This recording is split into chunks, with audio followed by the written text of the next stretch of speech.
রোজা ভেঙ্গে ফেলে দেওয়া হলো। সাহাবে কেরামকে নিয়ে রাসূল যখন রওনা করবেন, শিশু ইসলাম কেবল তিনি মদিনায় ঢুকেছেন, যুদ্ধ বিধ্বস্ত।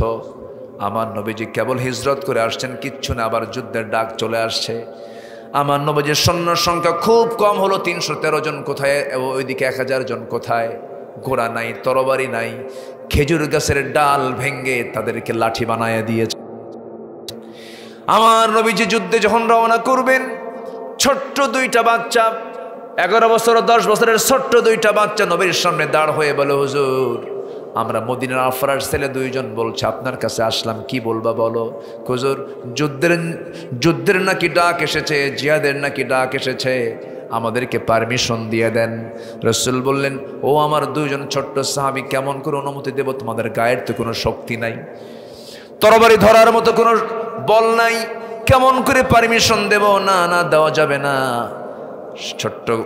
ছোট্ট দুইটা ভাই, দুজন ছোট্ট সাহাবীর মধ্যে বড়জন যে ছিল মুআজ, সেও রাসূলকে লক্ষ্য করে বলছেন, ইয়া রাসূলুল্লাহ, আপনি যদি পারমিশন নাই দেন তবে অন্তত আপনি আমাকে দেন, আমি ওর চাইতে বড় আছি, শক্তি আমার বেশি, হাত পা বড় আমার।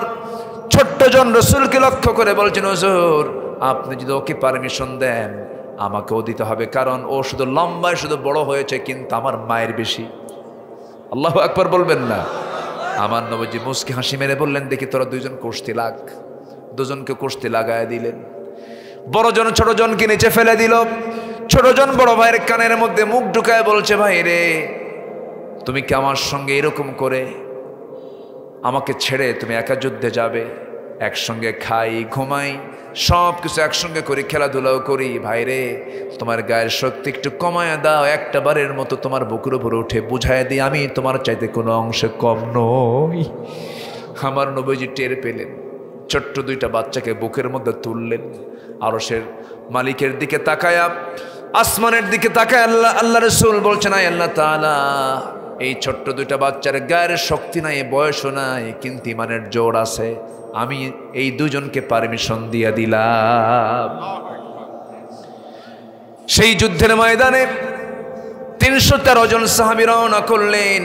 মদিনার মসজিদ থেকে রাসূল বের হলেন 80 মাইল দূরে। কত মাইল দূরে? 80 মাইল দূরে। কিছু কিছু সাহাবী হেঁটে হেঁটে চলে গেছেন, হেঁটে হেঁটে চলে গেছেন। রোজার মাস, খাবার নাই, কিচ্ছু নাই। আমার নবীজি সাহাবে কেরামকে নিয়ে সবেমাত্র কেবল মদিনায় ঢুকেছেন। না খাওয়া সাহাবী, দুর্বল সাহাবী, তাদেরকে নিয়ে যখন রওনা করলেন বদর প্রান্তরে, আমার নবীজি যাদেরকে নিয়ে দাঁড়ায় ছিলেন, সাহাবীরা বললেন, ইয়া রাসূলুল্লাহ, যুদ্ধ করতে আসলাম। আউযু বিল্লাহি মিনাশ শাইতানির রাজীম। বিসমিল্লাহির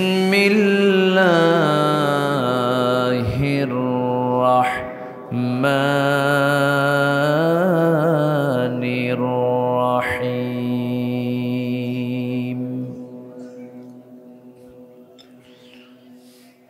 ইয়া আইয়ুহাল্লাযীনা আমানু লা تتخذوا آباءكم وإخوانكم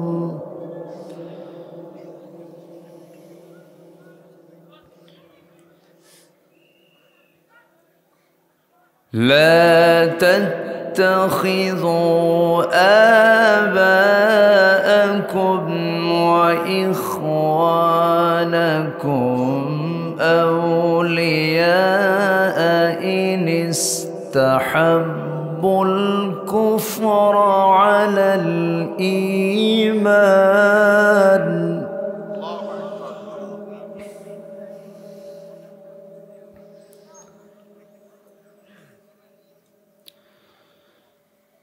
إن استحبوا الكفر على الإيمان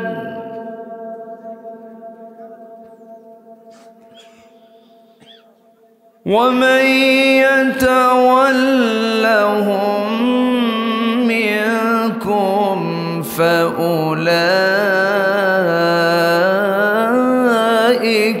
هم الظالمون.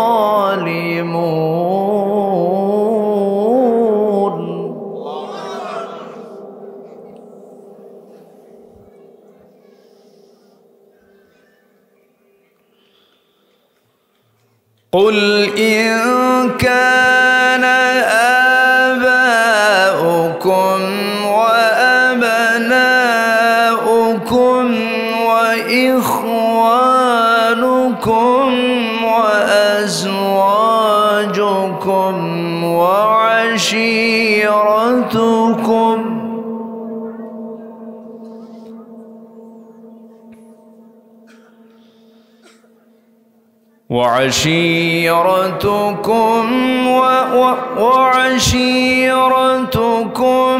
وأموال اقترفتموها وتجارة تخشون كسادها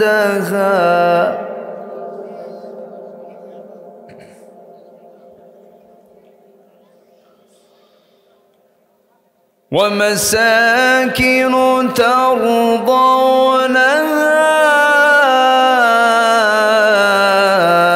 أحب إليكم من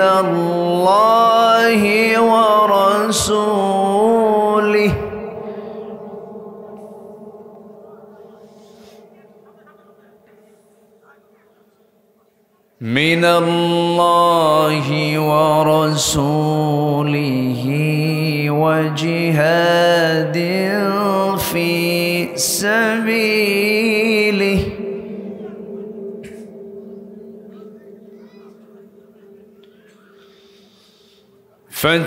فتربصوا حتى يأتي الله بأمره والله لا يهدي القوم الفاسقين.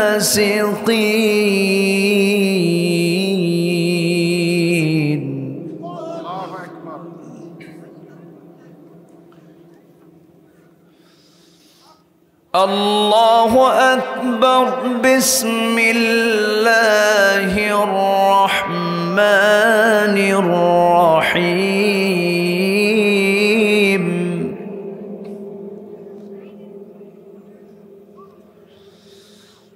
إن الله وملائكته يصلون على النبي يا أيها الذين آمنوا صلوا عليه وسلموا تسليما. اللهم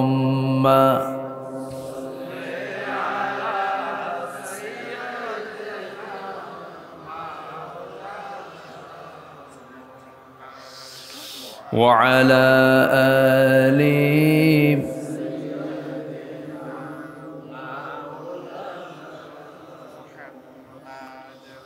একটু মোহাব্বত দিয়ে নবীর প্রেমে মাতোয়ারা হয়ে জবান খুলে আওয়াজ দিয়ে সবাই বলুন আল্লাহুম্মা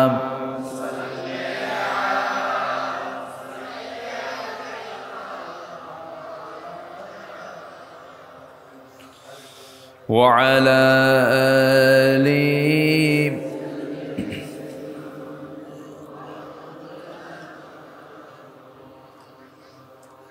সবাই বলুন বালাগাল উলা বিকামালিহি কাশাফাত তুজা বিজামালিহি حسنت جميع خصاله صلوا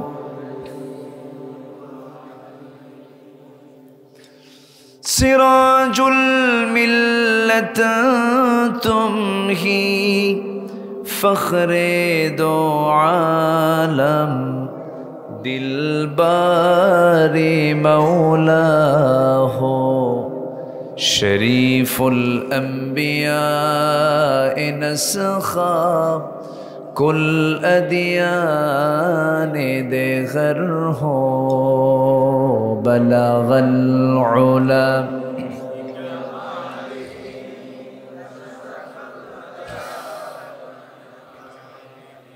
हसनत जमीअ खिसालिही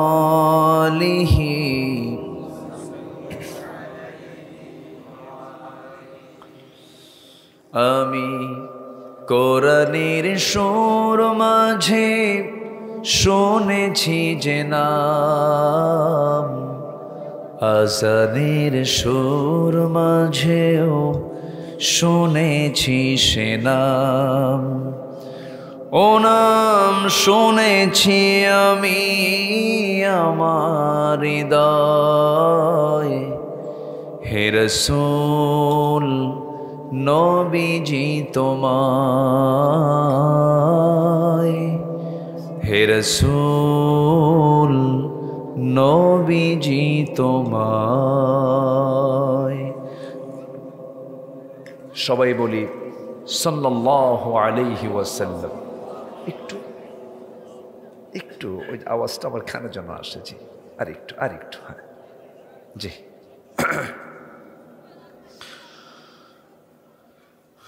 বৃহত্তর নোয়াখালী অঞ্চলের ফেনী জেলার ছাগলনাইয়া উপজেলার দক্ষিণ যশপুর ফরয়েজি বাড়ি নুরানি হাফিজে মাদ্রাসা মাহফিল ইন্তেজামি কমিটি কর্তৃক আয়োজিত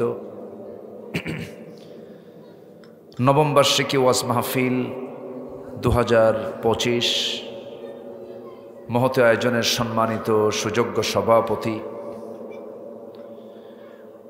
বিশিষ্ট সমাজসেবক, ইসলাম দরদী ব্যক্তিত্ব, শিক্ষাবিদ জনাব ইউসুফ মজুমদার, আজকের মাহফিলের বরেণ্য অতিথি হাফিজ মাওলানা মুফতি শাহজালাল মাদারীপুরী, উপস্থিত হাজারাত উলামায়ে কেরাম, ফদালায়ে ইজাম, সুশীল সমাজ, জাতির শ্রেষ্ঠ সন্তান, শিক্ষক মণ্ডলী, আজকের মাহফিলের প্রধান আকর্ষণ যাদেরকে নিয়ে আজকের এই সাজানো গোছানো বর্ণাঢ্য আয়োজন, তাওহীদের পতাকাবাহী, কালিমার ঝান্ডাবাহী, দ্বীন ইসলামের নরসারদুল বীর মুজাহিদ, প্রাণ প্রিয় সম্মানিত দ্বীনী ভাইরা, আড়ালে বসে আছেন শ্রদ্ধেয়া সম্মানিতা মা বোনেরা, আলোচনার সূচনায় আনুষ্ঠানিকতার মধ্য দিয়ে আমার পক্ষ থেকে আবারও দিল খোলা সালাম, আসসালামু আলাইকুম ওয়া রাহমাতুল্লাহি ওয়া বারাকাতুহু।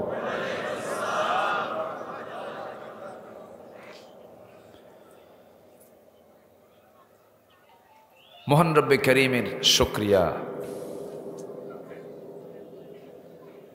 সবাই কেমন আছেন? আমারও প্রশ্ন করলেন। আল্লাহ তাআলা আমাকে তো আপনার সাথেই তো রেখেছেন, এক সাথেই তো আছি, বলি আলহামদুলিল্লাহ। আল্লাহ পাকের মেহেরবানি, আল্লাহ তাআলা একটি অনুকূল পরিবেশ তৈরি করে দিয়েছেন। এই মাহফিলগুলো আজ থেকে কয়েক মাস আগেও বাস্তবায়ন খুব জটিল ছিল।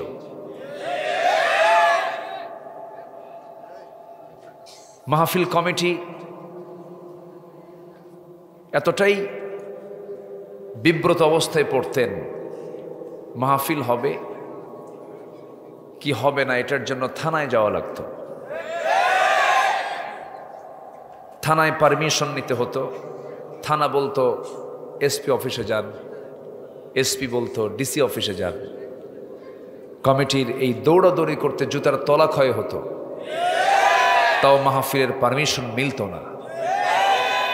এখন উল্টাই থানা থেকে ফোন আসে, কমিটিকে ফোন দিয়ে বলে কিছু লাগবে কি,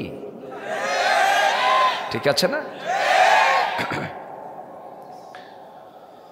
আল্লাহ পাকের মেহেরবানি যে মহান আল্লাহ সুবহানাহু ওয়া তাআলা এমন সুন্দর একটা আয়োজনে, অনুকূল পরিবেশে, প্রশস্ত চিন্তা নিয়ে, মুক্ত মনে এমন একটি পরিবেশে আসার বসার তৌফিক দিয়েছেন। কালিমাত শুকর আদায় করি, মুহাব্বাতান বলে উঠছি আলহামদুলিল্লাহ। আবারও বলছি আলহামদুলিল্লাহ। চিৎকার মেরে বলছি আল্লাহুম্মা ইন্নী আসআলুকা আল হুদা ওয়াত তুকা ওয়াল আফাফা ওয়াল গিনা। সবাই বলি আল্লাহুম্মা আইন্নি আলা যিকরিকা ওয়া শুকরিকা ওয়া হুসনি ইবাদাতিকা। সম্মানিত ভাইয়েরা, আমরা আল্লাহ তাআলার শুকর আদায় করে নিলাম। আমি আরেকটু আগে উঠলে ভালো হতো, উঠতে একটু দেরি হয়েছে। শেষ হতে যদি দেরি হয় কষ্ট হবে? আমাকে সময় দেওয়া যাবে তো? এই উপজেলার নাম কি? ছাগল নাইয়া না সল নাইয়া, ভালো করে কবেন কিন্তু।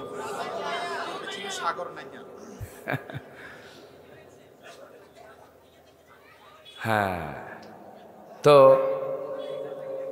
ছাগল এটার প্রাণীর নাম। এটা কিসের নাম? প্রাণীর নাম। খুব সোজা জাত না এটা? খুব ভালো কথা শোনে না? শোনে। কিন্তু এই ছাগলটা হচ্ছে এমন একটা প্রাণী যে প্রাণীর সাথে পৃথিবীর সকল নবীর সম্পর্ক ছিল। কি ঠিক আছে না? সকল নবীর সম্পর্ক ছিল এই ছাগলের সাথে। সেই ছাগল নিয়ে আপনারা আছেন কে? এটা থানার তফসির করে দিলাম। রাসূল ছিলেন রাখাল, তিনি রাখালিপনা করেছেন। এরপরে আদম থেকে শুরু করে এমন কোন নবী নাই যে নবী রাখাল ছিলেন না। তো নামটা শুনে আমার ভালোই লেগেছে, আলহামদুলিল্লাহ। ছাগল চড়েছেন সবচেয়ে বেশি টাইম হচ্ছে একজন নবী, তিনি হচ্ছেন মূসা আলাইহিস সালাতু ওয়াস সালাম। 10 বছর। কত বছর? 10 বছর। দেখি যদি সুযোগ হয় তার লাইফের দিকে আস্তে আস্তে যাব। আমরা আমাদের নবী নিয়ে বসেছি। আমাদের নবীর নাম কি? উনি একটা স্লোগান দিয়েছেন, আমার নবী তোমার নবী বিশ্বনবী মুস্তফা। আমার নেতা তোমার নেতা বিশ্বনবী মুস্তফা সাল্লাল্লাহু। তখন আমি চিন্তা করলাম দেখি আজকে কি বিষয়ে কথা বলা যায়, একটা প্ল্যান নিলাম। তো আমি সূরা তাওবা থেকে 23, 22, 23 এবং 24 এই দুটো আয়াতে কারিমা আমি তেলাওয়াত করেছি। দুটো আয়াতকে সামনে রেখে কিছু কথা বলতে চাচ্ছি। আল্লাহ যেন আমার মুখ থেকে সেই কথাগুলো বের করে দেন যে কথাগুলো মুসলিম উম্মার জন্য এই মুহূর্তে দারুণ প্রয়োজন। আল্লাহ কবুল করুন, জোরে বলে আমিন। সম্মানিত ভাইয়েরা, আল্লাহ তাআলা এখানে ঈমানকে প্রাধান্য দিতে বলেছেন, ব্যক্তিকে না। কোনো ব্যক্তির প্রাধান্য ইসলামে নেই। ইসলামের প্রাধান্য হলো ঈমানকে। কিসের প্রাধান্য? ঈমানের প্রাধান্য দিতে হবে। আর যে মোহাব্বত, যে ভালোবাসা, যেটাকে আরবিতে হুব্বুন বলা হয়, মোহাব্বত বলা হয়।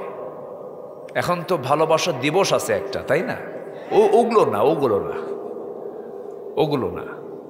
এই মোহাব্বত হচ্ছে, এই ভালোবাসাটা হচ্ছে নিঃস্বার্থ, কোনো স্বার্থ নেই, স্বার্থ ছাড়া। স্বামী বউকে ভালোবাসে, স্বার্থ আছে না?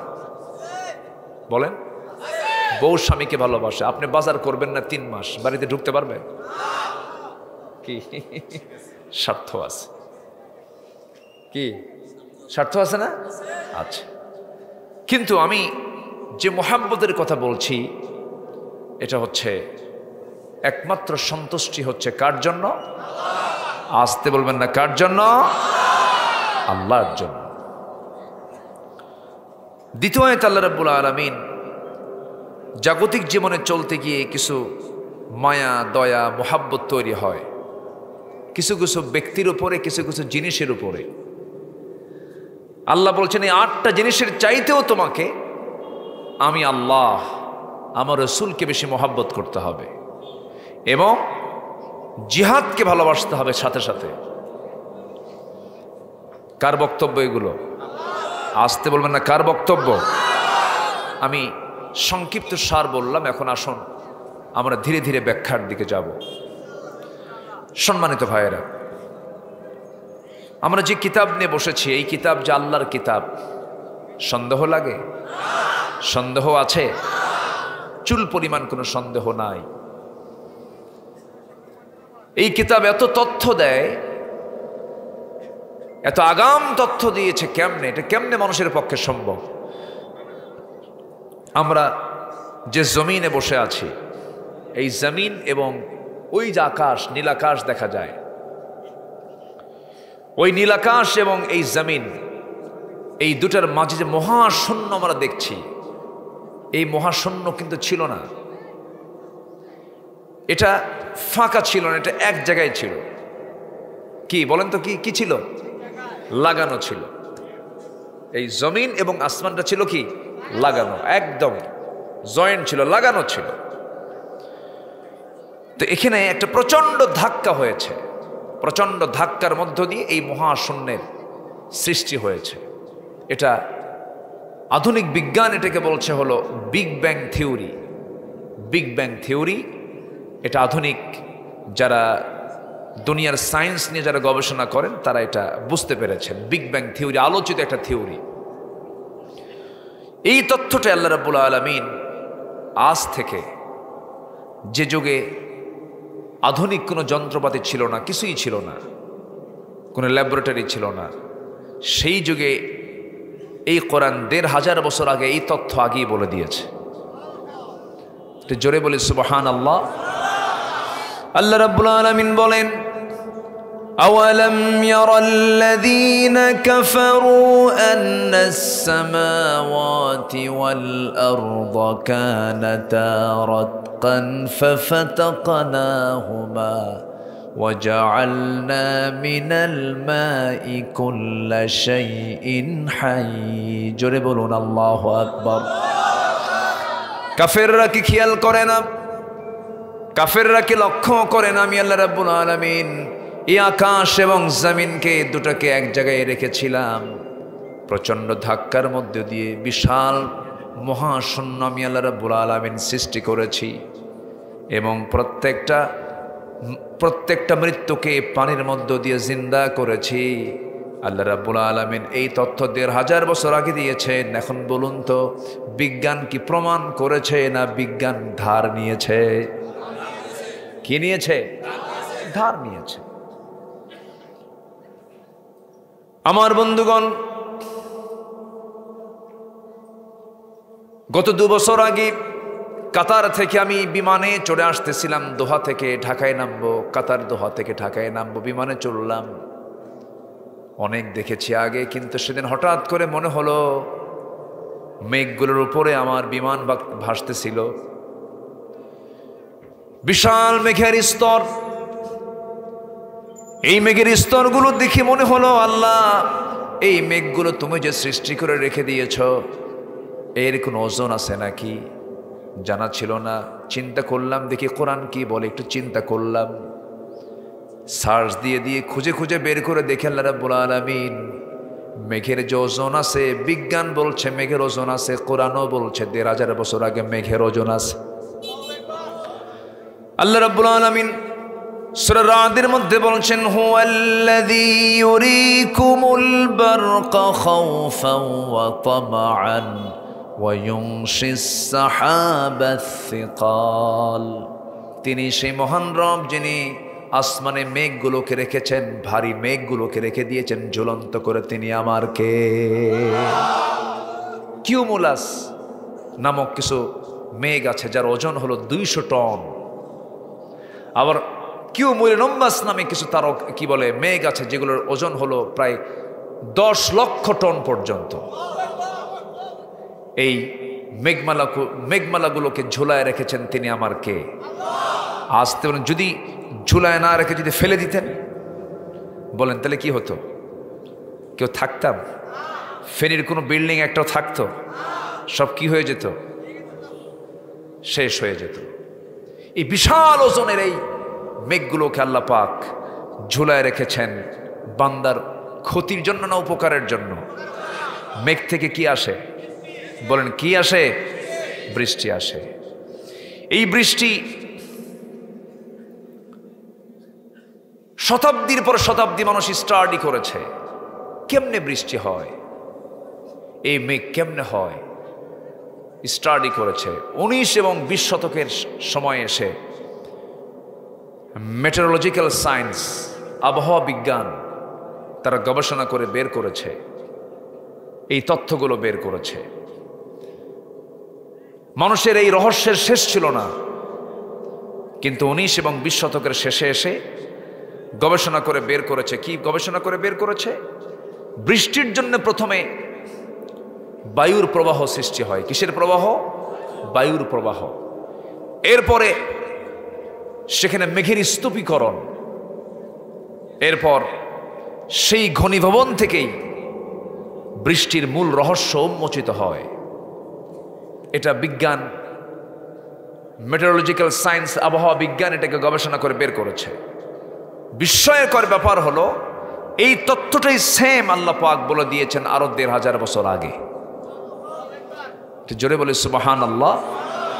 আল্লাহ পাক সূরা রুমের মধ্যে বলছেন, আল্লাহ রাব্বুল আলামিন বলেন, আল্লাহুল্লাযী ইউরসিলুর রিয়াহা ফাতুসিরু সাহাবান ফায়াবসুতুহু ফিস সামাই কাইফা ইয়াশা ويجعله كسفا فترى الودق يخرج من خلاله فإذا أصاب به من يشاء من عباده إذا هم يستبشرون। জোরে বলুন আল্লাহু আকবার। তিনি সেই মহান প্রভু যিনি বায়ু প্রেরণ করেন, অতবার তা মেঘমালাকে সঞ্চারিত করে, অতবার তিনি মেঘমালাকে যেভাবে ইচ্ছা সেইভাবে আকাশে ছড়িয়ে দেন। তাকে স্তরে স্তরে আল্লাহ রাব্বুল আলামিন যেখানে যা প্রয়োজন সেইভাবে মেঘগুলোকে রেখে দেন। জোরে বলে সুবহানাল্লাহ। তাহলে এই বৃষ্টির পানি যে নাজিল হয় এটা কি পরিমাণ ছাড়া আসে? পরিমাণ ছাড়া, পরিমাণ মতো কে নাজিল করেন। কিন্তু ফেনীতে এবার কি হয়েছে? এদিকে হয়েছে নাকি? এদিকে হয়েছে? হয়েছে এই পর্যন্ত? আচ্ছা, এই যে বন্যাটা হলো, এই বন্যা কিন্তু বৃষ্টির বন্যা নয়। ওরে ছোট্ট একটা ছেলে বলছে কিন্তু এই কথাটা, ওই যে ছোট্ট একটা ছেলে বলেছে। ভাবতেছেন যুবকরা ওই ডিভাইসে আর মাদকাসক্ত হয়ে বসেছিল না? আমি তো ভাবছিলাম মনে হয় যুবকরা শেষ। ওরে বাপরে বাপ, জায়গা মতো হাজির হয়ে কয় 45 মিনিট টাইম, তাড়াতাড়ি গণভবন ছাড়ো। ঠিক না যুবকরা? তোমরা সব কিছু করতে পারবে, শুধু আদর্শ সুন্দর করবা। গার্লস স্কুলের সামনে যে ইতিমের মতো বসে দেখা যাবে না, আকাম কুকাম করা যাবে না, ঠিক আছে না? এত সুন্দর মানুষ, আমি খুবই খুশি হয়েছি। পূর্ব ফেনী আর পশ্চিম ফেনীর মধ্যে কিছু তফাত আছে না? একটু তফাত, সংস্কৃতির একটু তফাত আছে, একটু ভিন্নতা আছে। আপনাদের মধ্যে মিষ্টি ভাবটা বেশি, আলহামদুলিল্লাহ। আল্লাহ কবুল করুন, জোরে বলি আমিন। এই যে বন্যাটা হলো, এটা হলো উজানের পানি বাঁধকে হঠাৎ খুলে দেওয়ার জন্য এটা হয়েছে। পৃথিবীর কোনো নদী আইনে নেই যে নদীর উজানে বাঁধ দেবে। এই বাঁধগুলো সৃষ্টি হয়েছে ৭১-এর পরে। ৭১-এর আগে সাহস পায় নাই, কারণ বম্বিং করে উড়িয়ে দেওয়া হতো সে সময়, ঠিক কিনা? সাহস পায় না। ৭৪-এ ফারাক্কা বাঁধ হয়েছে। আমি ফারাক্কা বাঁধে গিয়েছি, দেখেছি আমি ফারাক্কার চিত্র। আপনাদের এখান থেকে কিন্তু খুব কাছেই ত্রিপুরা, না? খুবই কাছে, ভাষারও কিছু মিল আছে। ত্রিপুরার আগরতলা এয়ারপোর্টে আজ থেকে আমি আরো ৮-১০ বছর আগে গিয়েছিলাম। তো কিছু স্ট্রাকচার আমার চিত্রটা জানা আছে। হঠাৎ করে উজান থেকে পানি মানে হলো একটা বাঁধের মুখ তারা খুলে দিয়েছে। বাঁধের মুখ খুললে যা হয়, তাহলে এটাকে আল্লাহ দিয়েছেন, এটা বান্দার সৃষ্টি? বলেন বলেন বলেন বলেন, বান্দার সৃষ্টি। আল্লাহ তাআলা আকাশ থেকে যে পানি নাজিল করেন, সেই পরিমাণ পানি নাজিল করেন যে পরিমাণ পানি তিনি বাষ্পীয় আকারে জমিন থেকে তোলেন। এটা কম বেশি হওয়ার কোনো সুযোগ? আল্লাহু আকবার। এটাকে বলে ওয়াটার সাইকেল। এটাকে কি বলে? ওয়াটার সাইকেল, পানি চক্র। এই পানি চক্রটা পৃথিবীর হোল টেকনোলজি, সমস্ত প্রযুক্তি, তিনি সেই মহান প্রভু যিনি আসমান থেকে পানি নাজিল করেন বিকাদারিন, পরিমাণ মতো পানি নাজিল করেন, বেশিও করেন না কমও করেন না। যদি কম করতেন সব শেষ হয়ে যেত শুকায়া, আবার বেশি হলে একদম প্লাবন হয়ে সব শেষ হয়ে যেত। যতটুকু নাজিল হওয়া দরকার ততটুকুই নাজিল করেন তিনি আমার কে। সূরা যুখরুফ আয়াত নাম্বার 11, বাড়ি থেকে মিলায় দেখবেন যে কি সুন্দর করে এই তথ্যগুলো আল্লাহ পাক বলে দিয়েছেন। এখন কি পরিমাণ পানি আল্লাহ তাআলা জমিন থেকে বাষ্পীয় আকারের উপরে তোলেন, বিজ্ঞান গবেষণা করে বের করেছে। এই ভূপৃষ্ঠ থেকে প্রতি সেকেন্ডে 16 মিলিয়ন টন বাষ্প হয়ে উপরে ওঠে। প্রতি সেকেন্ডে কত? 16 মিলিয়ন টন প্রতি সেকেন্ডে, যা বছরে এটার পরিমাণ দাঁড়ায় হলো 513 ট্রিলিয়ন টনে। কেউ তো আল্লাহু আকবার বললেন না। বলেন তো পৃথিবীর কোনো পাইপ দিয়া সম্ভব? বলেন পাইপ দিয়ে সম্ভব?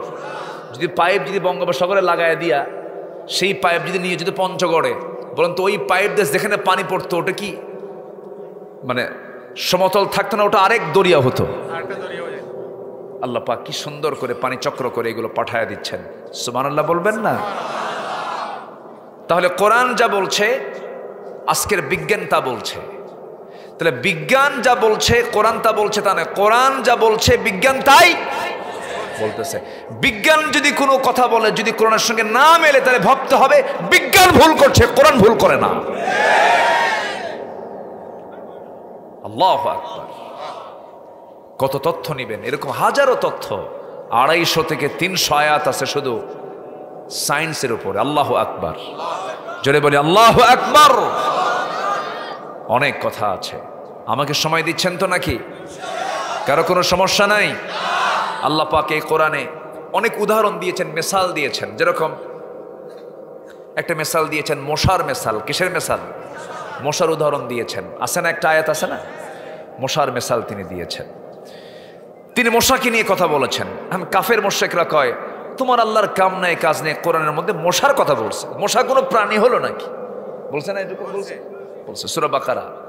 আল্লাহ রাব্বুল আলামিন বলেন ইন্নাল্লাহা লা ইস্তাহি আন ইয়াদরিবা মাসালাম মা বাউদাতান ফামা ফাওকাহা ফাআম্মা আল্লাযীনা আমানু ফায়া'লামুনা আন্নাহুল হাক্কু মির রাব্বিহিম وأما الذين كفروا فيقولون ماذا أراد الله بهذا مثلا يضل به كثيرا ويهدي به كثيرا وما يضل به إلا الفاسقين جربون الله أكبر سورة البقرة আয়াত নাম্বার 26, 26 নম্বর আয়াত। আল্লাহ রাব্বুল আলামিন মশার উদাহরণ এই জায়গায় দিয়েছেন। কাফের মুশরিকরা বলল, তোমার আল্লাহর কাজ নাই, কাম নাই, এই মশা একটা উদাহরণ দেওয়ার কোনো জিনিস হলো নাকি? আল্লাহ পাক বলছেন, এটা দিয়ে কাউকে হেদায়েত দেন, কাউকে গোমরাহি করেন। কার কথা? আল্লাহর কথা। কিন্তু এই মশাকে ছোট চোখে দেখার কোনো সুযোগ নাই। যেমন এই মশা যত বেশি খাবে তার হায়াত তত বেশি লম্বা হবে না কমে যাবে? যে মশা বেশি খায় তার হায়াত কমে না বাড়ে? যত বেশি খাবে, যত বেশি রক্ত তার পেটে তুলবে, তার হায়াত তত কমে যাবে। ঠিক তেমনি মানুষের মধ্যে যে লোকগুলো অন্যায় করে যারা পেট ভরাবে তাদের হায়াতও কমে যাবে। কমছে না? কমছে না? আছে আছে, সব মশার মতো খাইছে বেহুশ হইয়া। ও বোঝে নাই যে বেশি খাইলে মরতে হবে। কি করে নাই তারা?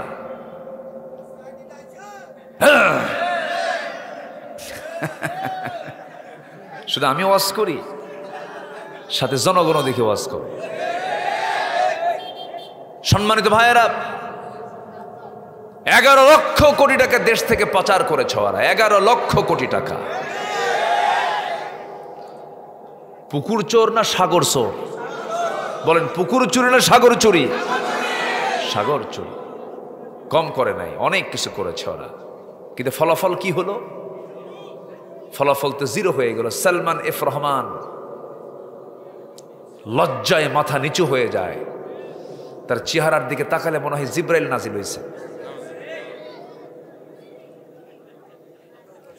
চিন্তা করুন, বাঁচার জন্য সম্পদ আপনার কি কাজে লাগলো? বাঁচার জন্য সে দাড়ি কাটছে।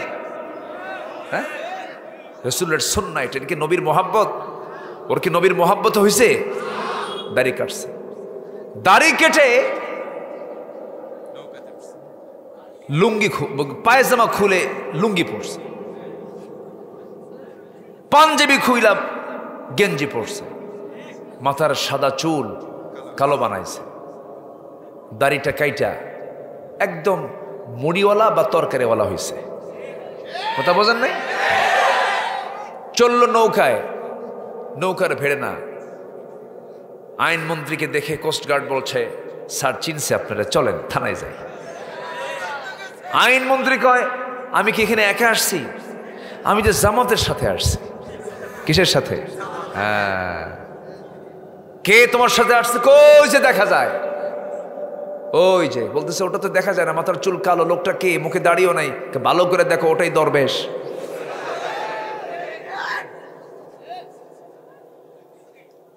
ওরা চেয়েছিল আলেমদেরকে উলঙ্গ করতে, আল্লাহ ওদেরকে ন্যাংটা বানায় ছেড়েছেন।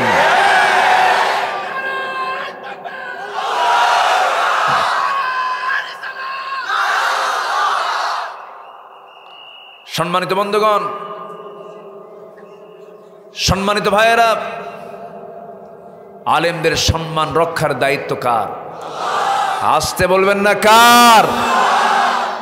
একজন নবী যিনি খুব রাগী ছিলেন, আল্লাহর সঙ্গে ডাইরেক্ট কথা বলতেন, সে নবীর নাম কি? ওরে, বাড়ি কি আশেপাশে নাকি? এত জোরে বললেন যে? আল্লাহু আকবার। খুব পাওয়ারফুল নবী ছিলেন, খুব পাওয়ার। এই নবীর বিরুদ্ধে একবার ফেরাউন করলো কি, একটা অভিযোগ দিল। কি অভিযোগ দিল? শারীরিক ত্রুটির একটা অভিযোগ দিল। ওটা নবী যদি হয় ওরকম ত্রুটি হবে কেন? কি ত্রুটি? ত্রুটিটা হলো একদম গোপন জায়গার কথা বলছে। বলল যে মুসার অন্ডকোষ একটা ছোট একটা বড়। কি কথা কি বুঝতেছেন? সহি বলো না কিন্তু এটা বলল যে এটা ছোট একটা বড়। বলেন তো, এই নবীর কানে যদি সংবাদ যায় যেটা নাই ওনার, তাহলে কিরকম রাগ হতে পারে ওনার? বলেন তো। এই নবী কি মেজাজি কম না মেজাজে বেশি?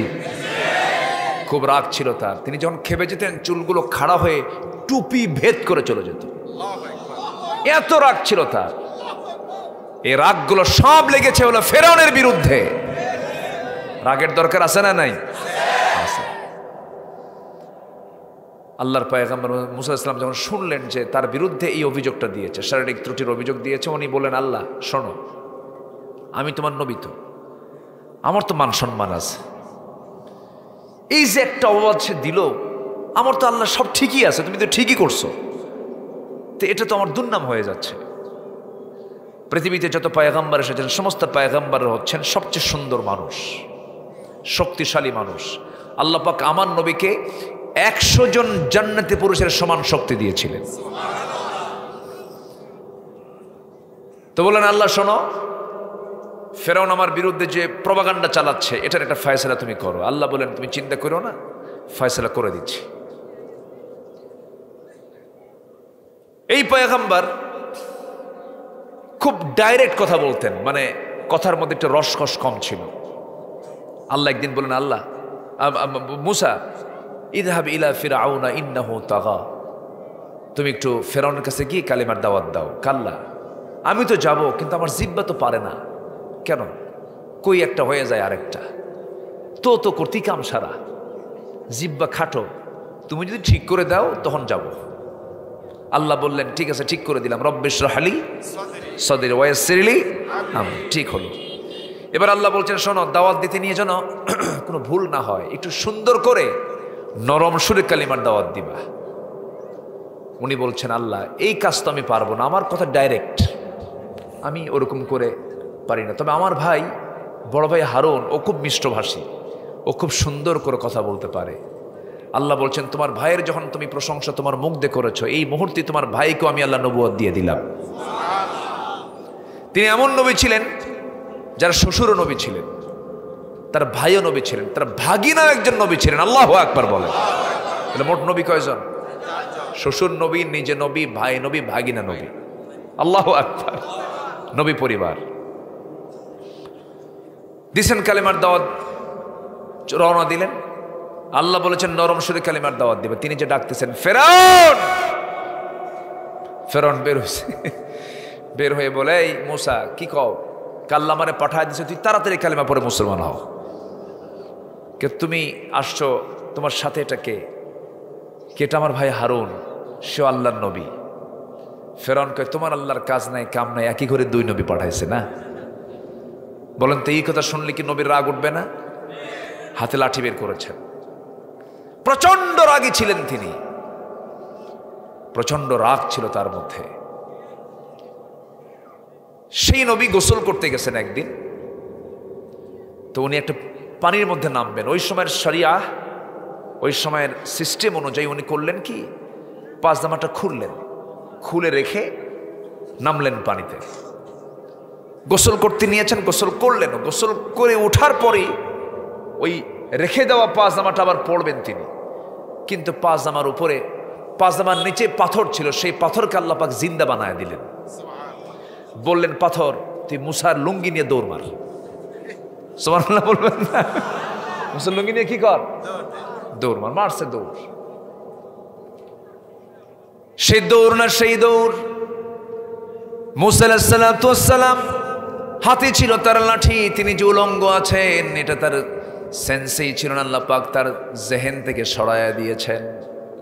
এবার হলো কি, তিনি ওই লুঙ্গি নেওয়ার জন্য পিছে পিছে দৌড়ান, পাথরও দৌড়ায়, খেপে গিয়ে রেগে গিয়ে বলছে পাথর থেমে যা, আমার তো লুঙ্গিটা নেওয়া দরকার। উনি লুঙ্গির পিছনে দৌড়াচ্ছেন, পাথর হুকুম মানতেছে কার? আরো জোরে বলবেন কার? আমার এই মাটির দেহে প্রাণ দিয়েছেন কে? আসতে বলবেন না কে? আল্লাহ দিয়েছেন। তিনি কি পাথরে প্রাণ দিতে পারেন না? পারেন না? চলতেছে চলতেছে, তিনিও পিছে পিছে চলতেছেন, কিন্তু তার খেয়াল নাই তিনি উলঙ্গ হয়ে আছেন। সোজা গিয়ে ওই পাথরটা থেমে গেছে সেই জায়গায়, যে জায়গায় ফেরাউন তার মন্ত্রী পরিষদ বর্গ নিয়ে মিটিং করতেছে, ঠিক সেই জায়গায় গিয়ে পাথরটা থামছে। তিনিও সেখানে গিয়ে থামছেন। ফেরাউন আপদ মস্তক সব দিকে নজর দিয়ে দেখে না, সব কিছুই ঠিক আছে, মিছা কথা। আল্লাহু আকবার বলবেন। কি কথা কি বোঝা গেল? হ্যাঁ, আল্লাহ একদম লুঙ্গি খুলায় দেখাই দিচ্ছেন, ফেরাউন দেখ ভালো করে, আমার নবীকে আমি ত্রুটি করি নাই। আলেমদের ইজ্জত নিয়ে এক ছিনিমিনি খেলেছেন, আল্লাহ এদেরকে ধ্বংসের দিকে ঠেলে দিয়েছেন। সম্মানিত ভাইয়েরা, আল্লামা সাইদির মতো মানুষ, আল্লাহু আকবার, হাত দিল কোথায়? এটা কি হাত দেওয়ার জায়গা? হাতটা দিল কোথায়? এত বড় একটা রত্ন, এত বড় একটা সম্পদ, এই সম্পদকে কেমনে তারা হাত দিল? শেষ পর্যন্ত জেলটা খাটলেনি তিনি। আমি 2009 সালে একসঙ্গে আমার হজ ছিল ওনার সাথে। 2009 সাল আমার জীবনের প্রথম হজ, ওনার জীবনের শেষ হজ। তো ওনাকে বলা হলো, হুজুর আপনি যাবেন না দেশে। কেন? মামলা হচ্ছে, ট্রাইব্যুনাল গঠন হচ্ছে, আপনি গ্রেফতার হয়ে যাবেন, আপনাকে জেল খাটতে হবে। উনি মুস্কি হাসি মেরে বললেন, সাইদি কি ভয় পায়? সাইদি পৃথিবীর কাউকে ভয় পায় না। আমার দেশের জনগণ নির্যাতন ফেস করবে আর আমি আরামে থাকবো না। প্রয়োজনে জেল খাটবো, বাতিলের শক্তির কাছে মাথা নত করবো না। দেশে ফিরেছেন বীরের বেশে, দুনিয়া থেকে হাসি মুখে বিদায় নিয়েছেন। কি মুখে? হাসি মুখে বিদায় নিয়েছেন। কারোর সামনে মাথা নত করেননি। হিন্দুস্তানের প্রেসক্রিপশনে তাকে যে শহীদ করা হয়েছে, যারা তার হত্যার সঙ্গে জড়িত, প্রতিটি হত্যাকারী শাস্তি বাংলার জমিনে হওয়া দরকার। রাজি আছেন কারা কারা?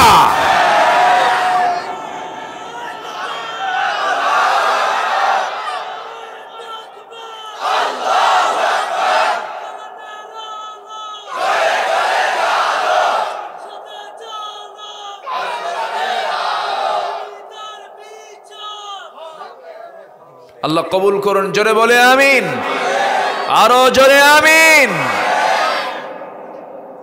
কষ্ট পাচ্ছেন? কথা বলবো? কোনো সমস্যা? ওরে বাপ রে বাপ। না, ধৈর্য আছে, কারণ ছাগল চড়ানো সহজ কাম না, তো ধৈর্যের দরকার। বলি আলহামদুলিল্লাহ। ছাগলরে 1000 বার কান ধরে কবেন তুই গাছ খাবি না। এই প্রাণী চড়ানো কিন্তু সহজ কাম না। নবীকে আল্লাহ পাকে এই প্রাণী চড়াইছে। কাকে? ছাগল চষো, ধৈর্য ধরো, এরপরে মানুষ চষবা। আল্লাহু আকবার বলে। কথার তো কোনো থা নাই, কোন দিকে চলে গেলাম, এখন লাইনে আসে। মশা কম খায় না বেশি খায়? বেশি খাইলে মরে আগে না পরে? যত বেশি খাবে তত বেশি আগে মরবে, তত আগে মরে যাবে।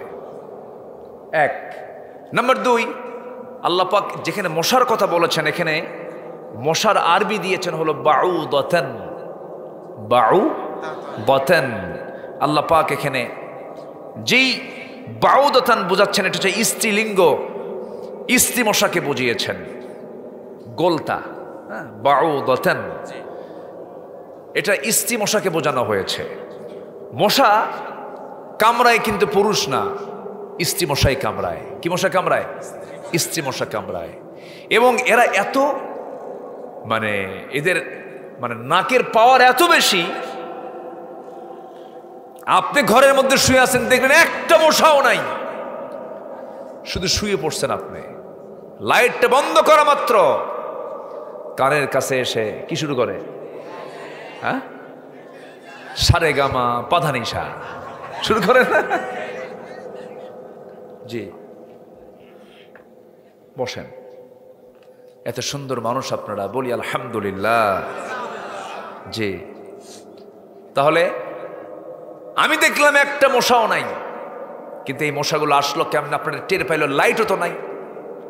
আমি লাইট দিয়ে দেখলাম নাই, লাইট বন্ধ, অন্ধকারে এসে নাকের কাছে কানের কাছে সারে গামা পাদানিসা শুরু করে দিছে। বুঝলেন নাই? আসলো কেমনে? বিজ্ঞান বলতেছে 75 ফিট দূর থেকে সে মানব অস্তিত্ব ফিল করে। 75 ফুট দূর থেকে টের পায় যে এখানে কোন একটা আল্লাহর বান্দা শুয়ে আছে। আল্লাহু আকবার বলবেন না? কত ফুট দূর থেকে? 75 ফুট। আমার নাকের কি এত পাওয়ার আছে? কুকুর কিন্তু আরো সিরিয়াস, ডগ স্কট কয় না, ওর ঘ্রাণ শক্তি আরো মারাত্মক, সিরিয়াস ওটা। সম্মানিত ভাইয়েরা, নাম্বার 3 হলো মশাকে তুচ্ছ ভাবার কোনো কারণই নাই। কারণ মশা প্রাণীটা দেখতে যদিও ছোট, কিন্তু ওর যে পাখা আছে, পাখা নড়ালেই তো আওয়াজ হয়। পাখা নড়ালেই কি হয়? আওয়াজ হয়। তো এই পাখাটা যে নড়ায়, সায়েন্স বলতেছে পৃথিবীর কোনো মেশিনও এত দ্রুত নড়ে না। প্রতি সেকেন্ডে মশা তার পাখা নড়াই হলো 300 থেকে 600 বার করে। তাহলে মশা কি ছোট কিছু?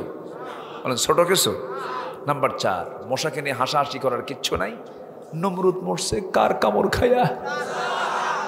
বলেন কার কামড় খায়া? বলেন লা ইস্তাহি আইয়াদরিবা মাসালাম মা বাউদাতান ফামা ফাওকাহা। আল্লাহু আকবার বলেন। তাও কি মশা? ন্যাংরা মশা। হ্যাঁ, সুস্থ মশাও না, একদম পাহাড়ের মুখ খুলে দিয়েছেন, গুহার মুখ খুলে দিয়েছেন, এক চোটে বের হয়েছে অনেকগুলো বাহিনী। এর মধ্যে যেটা দুর্বল, সেই দুর্বলটাকে আল্লাহ পাক সিলেক্ট করেছেন ওকে মেরে ফেলার জন্য। আরেকটু উদাহরণ দিয়েছেন, মিসাল দিয়েছেন আল্লাহ পাক মাকড়সার। কিসের বলেন তো? মাকড়সার আরবি কি? সূরাতুল আনকাবুত। সূরাতুল আনকাবুত। আল্লাহ তাআলা কাফিরদের দৃষ্টান্ত দিয়েছেন, যারা আল্লাহকে ছাড়া অন্য কাউকে গ্রহণ করে তাদের দৃষ্টান্ত দিয়েছেন মাকড়সার সাথে। কিসের সাথে? আল্লাহ রাব্বুল আলামিন বলেন মাসালুল লাযীনা ইত্তাখাযু মিন দুনিল্লাহি আউলিয়া কামাসালিল আনকাবুত। জোরে বলুন আল্লাহু আকবার। আল্লাহকে ছাড়া যারা অন্য কোনো গার্জিয়ানকে গ্রহণ করে, অভিভাবককে গ্রহণ করে, তাদের দৃষ্টান্ত হলো মাকড়সার মতো। কিসের মতো বলেন? নিজের জন্য ঘর বানায়, নিশ্চয়ই ঘরের মধ্যে সর্বাপেক্ষা দুর্বল মাকড়সার ঘর হয়ে থাকে। তারা যদি চিন্ত লাউ কানু ইয়ালামুন, সবচেয়ে দুর্বল ঘর এটা। এটাকে রিসার্চ করেছে, যদি আমরা বাহ্যিকভাবে খুঁজে পাই, একটু বাতাসেই সেই মাকড়সার ঘরটা শেষ হয়ে যায়, লণ্ডভণ্ড হয়ে যায়। কিন্তু এখানে বিজ্ঞান গবেষণা করে দেখেছে ম্যাক্সিমাম পুরুষ মাকড়সা স্ত্রী মাকড়সার কামড় খায়া মরে, অর্থাৎ স্ত্রী মাকড়সাগুলো স্বামীদেরকে মেরে ফেলে। তাহলে যে সংসারের বউ স্বামীর শত্রু হয়ে, ওই সংসার কি টিকে? হ্যাঁ, টিকে? আল্লাহ বলছেন যারা আল্লাহকে ছাড়া অন্য কাউকে বন্ধু বানাবে তাদের দৃষ্টান্ত হলো মাকড়সার মতো, মানে ওদের সংসারের মতো। আল্লাহু আকবার বলেন। তাহলে মাকড়সার সংসারটা হলো রিস্কি, মানে বইয়ের কাছে স্বামীর কোনো নিরাপত্তা নাই। যারা আল্লাহ ছাড়া অন্য কাউকে বন্ধু বানায় তাদেরও কোনো নিরাপত্তা। আল্লাহু আকবার, আল্লাহু আকবার। সম্মানিত ভাইয়েরা, অনেক কথা, এখন আমরা একটু আয়াতে আসি। আল্লাহ পাক 23 নম্বর আয়াতে ইমানদারকে ডাক দিয়ে বলছেন, তোমরা তোমাদের বাপ, তোমাদের ভাই, বলেন তো বাবার প্রতি মহব্বত আছে না? ভাইয়ের প্রতি মহব্বত আছে না? আছে। কিন্তু ভাই এবং বাপ যদি আল্লাহ ছাড়া অন্য কাউকে যদি গ্রহণ করে, ঈমান না আনে, তখন মহব্বত কি থাকবে? মহব্বত রাখা যাবে? ঈমান আগে না মহব্বত আগে? বলেন ঈমান আগে না মহব্বত আগে? মহব্বত আগে, এটা মাথায় রাখতে হবে। আমি কি শেষ করে দেব? ওই যে যাই, ওই যে যাচ্ছে, যে ধরেন তো। ও আচ্ছা, যে ওই যে একটু নাম্বার তুলছে, নাম্বার নিম্নচাপ, নিম্নচাপ। ঠিক আছে, কোনো চাপ চোপ থাকলে সমস্যা নাই, দয়া করে কেউ ঊর্ধ্ব চাপে যাবে না। ঊর্ধ্ব চাপ হলো বিড়ি খাওয়া সাপ। এ সাপও কিন্তু কম না, দারুণ খাওয়া খায়। শীতের মধ্যে কমে না বাড়ে? বাড়ে। ওরে ইটের ভাটা ফেল, এত খাওয়া খায়, কি যে মজা পায় আল্লাহ জানে। অনেকদিন আগে এক বুড়ো চাচা আমার বাম পাশে এরকম একটা জায়গা থেকে উঠে বলে, হুজুর আপনি তো বিড়ির বিরুদ্ধে ওয়াজ করলেন, কিন্তু আমি তো থাকতে পারি না, আমি ছাড়তে পারবো না কোনোদিন। কিন্তু আমার আরেকটা টেনশন, হুজুর কি কবর নিয়ে, কবরে কি বিড়ি পাওয়া যাবে না? দেখছেন, তাহলে ওয়াজটা শুনলো কিসে বলেন? এরকম কিছু অজ্ঞ আছে। কেন খাবো আমরা এগুলো? নেশা কেন করতে যাব আমরা?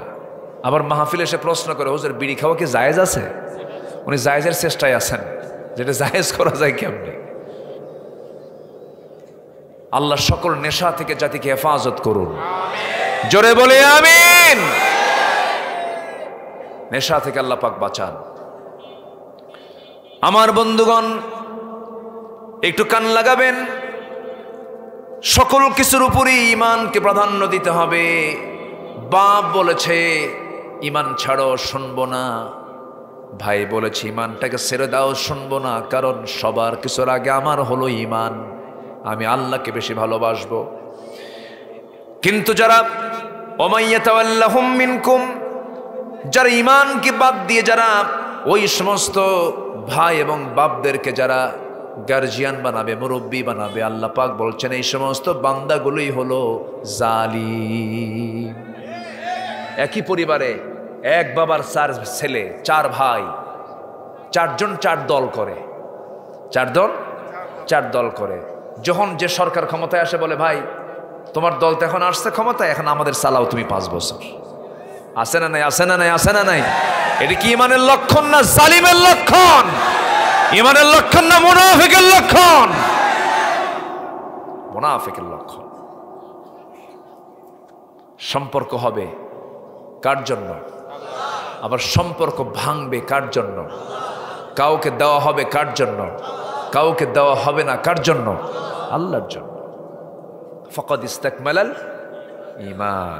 আল্লাহ রাব্বুল আলামিন এবার বলছেন দ্বিতীয় আয়াতে, হে রাসূল আপনি সবাইকে জানায় দেন, কুল ইন কানা আবাউকুম ওয়া আবনাউকুম ওয়া ইখওয়ানুকুম ওয়া আজওয়াজুকুম ওয়া আশীরাতুকুম وأموال اقترفتموها وتجارة تخشون كسادها ومساكن ترضونها أحب إليكم من الله ورسوله وجهاد في سبيله فتربصوا حتى يأتي الله بأمره والله لا يهدي القوم الفاسقين। জোরে বলুন আল্লাহু আকবার। হে রাসূল আপনি বলে দেন 8টা জিনিসের চাইতেও বেশি প্রিয় হতে হবে আল্লাহ এবং তার রাসূল এবং জিহাদকে বেশি মহব্বত করতে হবে। সে 8টা জিনিসের 1 নাম্বার হলো তোমাদের পিতা। তোমাদের কি? 1 নাম্বার হলো বাবা, নাম্বার 2 হলো তোমাদের সন্তান, নাম্বার 3 হলো তোমাদের স্ত্রী, নাম্বার 4 হলো তোমাদের গোত্র, নাম্বার 5 হলো তোমাদের সম্পদ যা তোমরা অর্জন করেছ, নাম্বার 6 হলো বাসস্থান, নাম্বার 7 হলো ওই সমস্ত বাসস্থান যে সমস্ত বাসস্থানগুলোকে তোমরা খুব প্রিয় মনে করো। আমার ভাইয়েরা, বাড়ির প্রতি টান আছে না নাই বলেন? আসতে বলবেন না, আছে না নাই? ব্যবসার প্রতি টান আছে না নাই? আছে। ব্যবসার প্রতি টান আছে, মালের প্রতি টান আছে, নিজের বংশের উপরে টান আছে। আল্লাহ বলছেন পিতা, সন্তান, স্ত্রী, গোত্র, সম্পদ, ব্যবসা, ঘর বাড়ি সব কিছুর চাইতে বেশি প্রিয় হতে হবে 1 নাম্বার কাকে? কাকে প্রিয় মনে করতে হবে? আল্লাহকে। আমার ভাইরা, সাহাবীদের জীবনের দিকে তাকান। একজন সাহাবীর কথা মনে হয়ে গেল, উবাইদ ইবনুল জাররাহ রাদিয়াল্লাহু তাআলা আনহু। ইসলাম কবুল করেছেন। ইসলাম কবুল করে তিনি মক্কা থেকে মদিনায় হিজরত করলেন। 1 বছর যেতে না যেতেই বদর যুদ্ধের ডাক চলে এলো। আমার নবী বদর যুদ্ধের দিন সাহাবায়ে কেরামকে নিয়ে পরামর্শ করতেছেন, সাহাবীরা শোনো, এবারে প্রথম রোজা ফরজ হয়েছে 2য় হিজরিতে। রাসূল বলছেন রোজা তো আসো, কিন্তু তোমরা কি জানো যুদ্ধের ডাক কিন্তু চলে এসেছে। কেন, কি হয়েছে? আবু জেহেল তার 1000 সৈন্য নিয়ে এসে লোহিত সাগরের পাশ দিয়ে ঘেসে ঘেসে সে রওনা দিয়ে সে বদর নামক প্রান্তর পর্যন্ত চলে আসছে। কে কে আছে আমার সঙ্গে যুদ্ধে যাবে? সাহাবায়ে কেরাম বললেন লাব্বাইক ইয়া রাসূলুল্লাহ, আমাদেরকে শুধু পারমিশন দিবেন, বলতে দেরি হবে, যেতে দেরি হবে না। আমার নবীজি অর্ডার দিয়ে দিলেন এবং বললেন সাহাবীরা শোনো, আজকের এই যুদ্ধ কিন্তু ভাই ভাইয়ে যুদ্ধ, বাবা সন্তান যুদ্ধ, বংশ বংশ যুদ্ধ, আত্মীয় আত্মীয় যুদ্ধ, জামাই শ্বশুর যুদ্ধ। এই যুদ্ধে তোমরা যুদ্ধ করতে পারবে নাকি? সাহাবীরা বলছেন ইয়া রাসূলুল্লাহি, কোনো বন্ধু দেখবো না, কোনো বাপ দেখবো না, কোনো ভাই দেখবো না। আল্লাহর কসম করে বলছে আমরা ইসলামের শত্রু হিসেবে তাদেরকে চিহ্নিত করব। জোরে বলি আল্লাহু আকবার। সাহাবীদের দাম কি এমনি এত হয়েছে?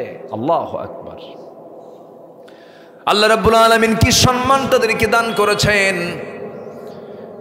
বদর যুদ্ধের দিন আমার নবীজি রওনা করবেন, সাহাবীরা বলছেন ইয়া রাসূলুল্লাহ, আজকের এই যুদ্ধের ময়দানে আমরা আজকে রোজাও রাখবো, রোজাও ফরজ, জিহাদও ফরজ। রাসূল বলেন না রে না, ওয়া ইন কুনতুম মারদা ওয়া আলা সাফারিন ফাইদ্দাতুম মিন আইয়ামিন উখার। সফরে আছো, বেকায়দায় আছো, অন্য সময় রোজা রাখবে, কিন্তু যুদ্ধে তো পরাজিত হওয়া যাবে না, শক্তি সঞ্চয় করে রোজা ভেঙে ফেলে দাও। রোজা ভেঙে ফেলে দেওয়া হলো। সাহাবে কেরামকে নিয়ে রাসূল যখন রওনা করবেন, শিশু ইসলাম কেবল তিনি মদিনায় ঢুকেছেন, যুদ্ধ বিধ্বস্ত। আমার নবীজি কেবল হিজরত করে আসছেন, কিচ্ছু না, আবার যুদ্ধের ডাক চলে আসছে। আমার নবীজির সৈন্য সংখ্যা খুব কম হলো, 313 জন কোথায়, ওইদিকে 1000 জন কোথায়, ঘোড়া নাই, তরবারি নাই, খেজুর গাছের ডাল ভেঙ্গে তাদেরকে লাঠি বানায় দিয়েছে। আমার নবীজি যুদ্ধে যখন রওনা করবেন, ছোট্ট দুইটা বাচ্চা, 11 বছর 10 বছরের ছোট্ট দুইটা বাচ্চা নবীর সামনে দাঁড় হয়ে বলে, হুজুর আমরা মদিনার আফরার ছেলে দুইজন বলছে আপনার কাছে আসলাম, কি বলবা বলো। হুজুর যুদ্ধের নাকি ডাক এসেছে, জিহাদের নাকি ডাক এসেছে, আমাদেরকে পারমিশন দিয়ে দেন। রাসূল বললেন, ও আমার দুইজন ছোট্ট সাহাবী, কেমন করে অনুমতি দেব, তোমাদের গায়ের তো কোনো শক্তি নাই, তরবারি ধরার মতো কোনো বল নাই, কেমন করে পারমিশন দেব? না না, দেওয়া যাবে না। ছোট্ট দুইটা ভাই, দুজন ছোট্ট সাহাবীর মধ্যে বড়জন যে ছিল মুআজ, সেও রাসূলকে লক্ষ্য করে বলছেন, ইয়া রাসূলুল্লাহ, আপনি যদি পারমিশন নাই দেন তবে অন্তত আপনি আমাকে দেন, আমি ওর চাইতে বড় আছি, শক্তি আমার বেশি, হাত পা বড় আমার। ছোট্টজন রাসূলকে লক্ষ্য করে বলছেন, হুজুর আপনি যদি ওকে পারমিশন দেন আমাকেও দিতে হবে, কারণ ও শুধু লম্বায় শুধু বড় হয়েছে, কিন্তু আমার মায়ের বেশি। আল্লাহু আকবার বলবেন না? আমার নবীজি মুস্কি হাসি মেরে বললেন, দেখি তোরা দুইজন কুস্তি লাগ। দুজনকে কুস্তি লাগায় দিলেন। বড়জন ছোটজনকে নিচে ফেলে দিল। ছোটজন বড় ভাইয়ের কানের মধ্যে মুখ ঢুকায় বলছে, ভাই রে, তুমি কি আমার সঙ্গে এরকম করে আমাকে ছেড়ে তুমি একা যুদ্ধে যাবে? একসঙ্গে খাই, ঘুমাই, সব কিছু একসঙ্গে করি, খেলাধুলাও করি, ভাইরে তোমার গায়ের শক্তি একটু কমায় দাও, একটা বারের মতো তোমার বুকের উপরে উঠে বুঝায় দিই আমি তোমার চাইতে কোনো অংশে কম নই। আমার নবীজি টের পেলেন, ছোট্ট দুইটা বাচ্চাকে বুকের মধ্যে তুললেন, আরশের মালিকের দিকে তাকায়া, আসমানের দিকে তাকায় আল্লাহ রাসূল বলছেন, আয় আল্লাহ তাআলা, এই ছোট্ট দুইটা বাচ্চার গায়ের শক্তি নাই, বয়সও নাই, কিন্তু ইমানের জোর আছে, আমি এই দুজনকে পারমিশন দিয়ে দিলাম। সেই যুদ্ধের ময়দানে 313 জন সাহাবী রওনা করলেন। মদিনার মসজিদ থেকে রাসূল বের হলেন 80 মাইল দূরে। কত মাইল দূরে? 80 মাইল দূরে। কিছু কিছু সাহাবী হেঁটে হেঁটে চলে গেছেন, হেঁটে হেঁটে চলে গেছেন। রোজার মাস, খাবার নাই, কিচ্ছু নাই। আমার নবীজি সাহাবে কেরামকে নিয়ে সবেমাত্র কেবল মদিনায় ঢুকেছেন, না খাওয়া সাহাবী, দুর্বল সাহাবী, তাদেরকে নিয়ে যখন রওনা করলেন বদর প্রান্তরে, আমার নবীজি যাদেরকে নিয়ে দাঁড়াইয়াছিলেন, সাহাবীরা বললেন, ইয়া রাসূলুল্লাহ, যুদ্ধ করতে আসলাম, কিন্তু যেই জায়গায় আমরা দাঁড়ায় আছি সেই জায়গাটা হলো বালুর জায়গা, বালুর মধ্যে হাঁটু পর্যন্ত গেড়ে যায়, কেমন করে হাঁটবো হুজুর? একটা আমাদের জন্য দোয়া করুন, আল্লাহ যেন সাহায্য নাজিল করেন। আমার নবীজি দোয়া করলেন, ওয়ালাকাদ নাসারাকুমুল্লাহু বিবাদরিন ওয়া আনতুম আযিল্লা, তোমরা অসহায় ছিলে, আল্লাহ রাব্বুল আলামিন বদর প্রান্তরে সাহায্য করেছেন, সরাসরি ফেরেশতা পাঠায়া দিয়েছেন। সঙ্গে সঙ্গে কি হলো? বৃষ্টি নাজিল হলো আকাশ থেকে।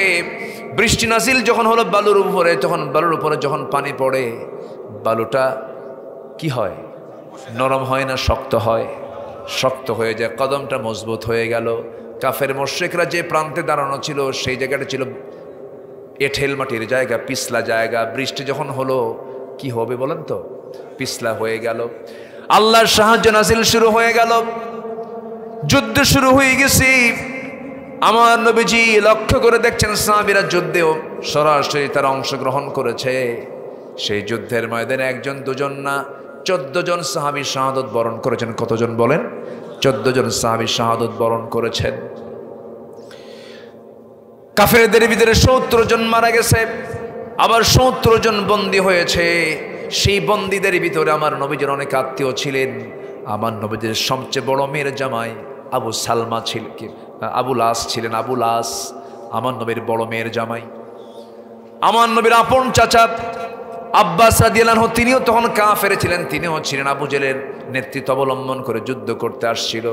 বদর যুদ্ধে কোনো নেতা কেউ জীবিত ছিল না, আবু জেহেল সহ সব নেতাগুলো বিদায় নিয়েছিল।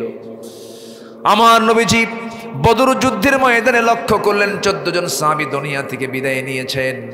এর মধ্যে ওই যে ছোট্ট দুইটা বাচ্চা যুদ্ধের ময়দানে সবার সামনে দাঁড়ায় এক সাহাবীকে ডাক দিয়ে বলে, ও চাচা, কাফিরদের নেতা আবু জেলটা কই? কই যে বসে আছে ঘোড়ার পিঠে। বলতে দেরি হলো, যেতে দেরি হলো না, সিংহের মতো গর্জন দিয়ে বাজ পাখির মতো উড়ন্ত হয়ে দৌড় মেরে দুজন চলে গেছে। দুজনের হাতে ছোট্ট তরবারি ছিল, ওরা টের পায় নাই। পজিশন নিয়ে আবু জেলের দুই পাশে দুজন দাঁড়ায় আছে। আবু জেল ঘোড়ার পিঠে বসেছিল। দুজন আল্লাহু আকবার বলে এত জোরে সজোর আঘাত করেছে। দুই আবু জেলের দুই পায়ে যখন আঘাত করেছে, ইতিহাস লেখে আবু জেল ওই যে ধরাশয়ী হয়ে জমিনে পড়ে গেছে। কোমর সোজা করে আবু জেল আর কোনোদিন দাঁড়াতে পারে নাই। জোরে বলি আল্লাহু আকবার। কিন্তু এইদিকে কাফেররা টের পেয়ে গেছি, বড় ভাই মাসকে ধরে ফেলেছে।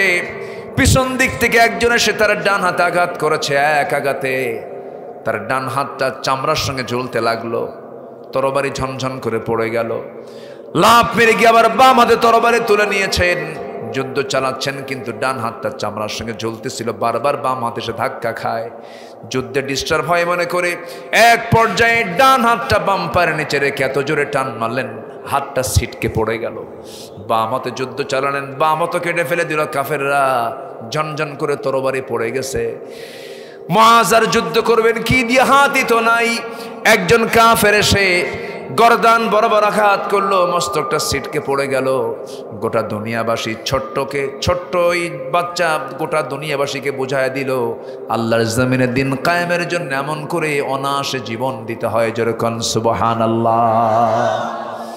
ওই যুদ্ধের ময়দানে একজন সাহাবী, যে সাহাবীকে লক্ষ্য করে আমি এত দূর পর্যন্ত আসলাম, উবাইদ ইবনুল জাররাহ রাদিয়াল্লাহু তাআলা আনহু, যুদ্ধে গিয়ে দেখেন তার সামনে বাপ সামনে দাঁড়ায় আছে।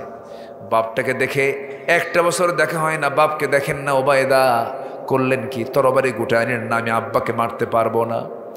কয়েকবার ফেরত আসলেন, কিন্তু পরক্ষণেই মনে মনে ভাবলেন, না না, আমার জন্মদানকারী বাপ হতে পারে, কিন্তু সে তো ইসলামের দুশ্মন মনে করে আবার ইউ টার্ন করে তরবারিটা হাতের মধ্যে ওপেন করে নিয়ে কোষবদ্ধ তরবারি কোষমুক্ত করে নিয়ে আল্লাহু আকবার বলে বাবার সামনে গিয়ে বাপকে বাপ না মনে করে শিরকের প্রতীক মনে করে গর্দান বরাবর হাঁকায়া দিলেন। বাপ দুনিয়া থেকে বিদায় নিল। যুদ্ধ শেষ হয়ে গেছে, সবার মুখে হাসি, মুসলমানরা বিজয় লাভ করেছে, কিন্তু ওবায়দার মুখে হাসি নেই। ওবায়দা কান্দে। বলা হলো ওবায়দা কান্দে কেন? সাহাবীরা বলছেন, ইয়া রাসূলুল্লাহি, ওবায়দার বাপ আজকে যুদ্ধে মরে গেছে, এই জন্য ওবায়দা কান্দে। রাসূল বলছেন, আরে আমার প্রিয় সাহাবী, ওবায়দার বাপকে কে মেরেছে? হুজুর, আমরা কেউ মারি না, ওবায়দা নিজে মারছে। আমার নবীজি দুটো হাত আগায় দিয়ে বলছেন, ও আমার ওবায়দার এই দিকে আয়, আমার বুকের মধ্যে আয়। বুকের মধ্যে রাসূল তাকে উঠে আনিয়া বলছে, ওবায়দা, আজকে তুমি যে আমলটা করেছো, আল্লাহর জান্নাত তোমার জন্য ওয়াজিব হয়ে গেছে। কুল ইন কানা আবাউকুম, কুল ইন কানা আবাউকুম ওয়া আবনাউকুম, কুল ইন কানা আবাউকুম ওয়া আবনাউকুম, তোমাদের সন্তান সন্ততি। সাইয়েদনা আবু বকর সিদ্দিক রাদিয়াল্লাহু তাআলা আনহু যুদ্ধের ময়দানে গিয়ে যুদ্ধ করতেছেন। সেই সময় তার একটা ছেলে ইসলাম কবুল করে নাই। পরবর্তীতে সেই ছেলে যখন তার বাপকে বলছে, আব্বা, যুদ্ধে আমি আপনাকে দেখেছিলাম, কিন্তু আমি আপনাকে আঘাত করি নাই। এবার সাইয়েদনা আবু বকর বলেন, আল্লাহর কসম করে বলে, সেই যুদ্ধে যদি আমি তোরে দেখতাম, তোরে আমি শেষ করে দিতাম। আল্লাহু আকবার বলেন। সন্তান আগে না আল্লাহ আগে? সন্তান আগে না রাসূল আগে? বাপ আগে না ঈমান আগে? ঈমান আগে। ইব্রাহিম আলাইহিস সালাতু ওয়াস সালাম বাপের কথা শুনেছেন? আজ থেকে শুনেছেন? বাপ তো মূর্তি বানাতো, মূর্তি পূজা করতো, বলতো, বাবা এগুলো বানা। কেন? আমি এগুলো বানাই না, আমার রব বানান লাগে না, আমার রব এমনি আছে। আল্লাহু আকবার বলেন। আমাদের রবকে বানাতে হয়? আমাদের রব আছে না নাই?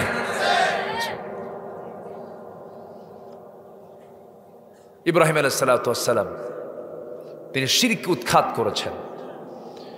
কি মামলা খেলেন তিনি, মূর্তি ভাঙ্গার মামলা। মামলা খাইছেন না উনি? সে মামলার ফলাফল হলো আগুনে পুড়ে মারো। তিনি কি কারো কাছে মাথা নত করেছেন? বাপটা পর্যন্ত তার বিরুদ্ধে চলে গেছে। তিনি চেয়েছেন কাকে? কাকে চেয়েছেন? আল্লাহকে চেয়েছেন। আমার বন্ধুগণ, আমার ভাইয়েরা, আল্লাহ রাব্বুল আলামিন বলছেন, বান্দারে এই সমস্ত জাগতিক জীবনের ব্যক্তি জিনিস এগুলোর চাইতে আমাকে বেশি ভালোবাসতে হবে, রাসূলকে বেশি ভালোবাসতে হবে। এরপর একটা ইবাদতের কথা বলেছেন, ওয়া জিহাদিন ফি সাবিলিহি। আল্লাহ রাব্বুল আলামিন বলেন, আল্লাহর রাস্তায় জিহাদকে তোমাদের বেশি পছন্দের কারণ হতে হবে। এরপর আল্লাহ পাক বলছেন, করা শব্দ প্রয়োগ করা, ফাতারাব্বাসু হাত্তা ইয়াতিয়াল্লাহু বিআমরিহি ওয়াল্লাহু লা ইয়াহদিল কওমাল ফাসিকিন। জোরে বলুন আল্লাহু আকবার। এরপর আল্লাহ রাব্বুল আলামিন বলছেন, যদি তোমরা না করো, আল্লাহর আযাবের অপেক্ষা করো। আল্লাহ তাআলা ফাসিকদেরকে কখনো হেদায়েত দেন না। ফাসিকদের হেদায়েত কি আল্লাহর কাছে আছে নাকি? আল্লাহর কাছে নাই। সেই জন্য আমরা সাহায্য চাইবো কার কাছে? আসতে বলবেন না, কার কাছে? আমার জীবনে একমাত্র বন্ধু তিনি আমার কে? আল্লাহ ছাড়া কোনো বন্ধু আছে নাকি? আল্লাহ ছাড়া কোনো বন্ধু হতে পারে না। কারণ দুনিয়ার যা কিছু দেখতেছি সমস্ত বন্ধুগুলো ক্ষণিকের। একমাত্র পার্মানেন্ট বন্ধু তিনি আমার একজন, তিনি আমার কে? বউ আমার আপন না, হেরে যাবে। সন্তান আমার আপন না, হেরে যাবে। ভাই আমার আপন নয়, হেরে যাবে। সন্তান সন্ততি কেউ আমার আপন নয়, বন্ধু বান্ধব কেউ আমার আপন নয়, আমার গোষ্ঠী আমার আপন নয়। সব একদিন পর হয়ে যাবে। যেদিন আমি মরে যাব সেই দিন টের পাবো আমার আগাগোড়া একমাত্র বন্ধু তিনি আমার একমাত্র কে? এই জন্য সে আল্লাহর ডাক যখন দিবেন সেইটাকে সাড়া দেব। আজান হবে, কোথায় যাব? আসতে বলবেন না, কোথায় যাব? 5 ওয়াক্ত নামাজ পড়বেন কারা কারা? একটু হাত তুলে দেখান তো দেখি। জোরে বলি ইয়া আল্লাহ। আরো জোরে ইয়া আল্লাহ। আরো জোরে ইয়া আল্লাহ। আমাদেরকে 5 ওয়াক্ত সালাত আদায় করার তৌফিক তুমি আল্লাহ দিয়া দাও। জোরে বলি আমিন। আরো জোরে আমিন। আরো জোরে আমিন। কষ্ট পেলেন? কষ্ট পেলেন? এই নামাজ রাষ্ট্রীয় পর্যায়ে কায়েম হোক, সবাই চান না? সবাই চান না? কিন্তু এই দেশের কিন্তু অনেক লোক চায় না। আছে না নাই? যে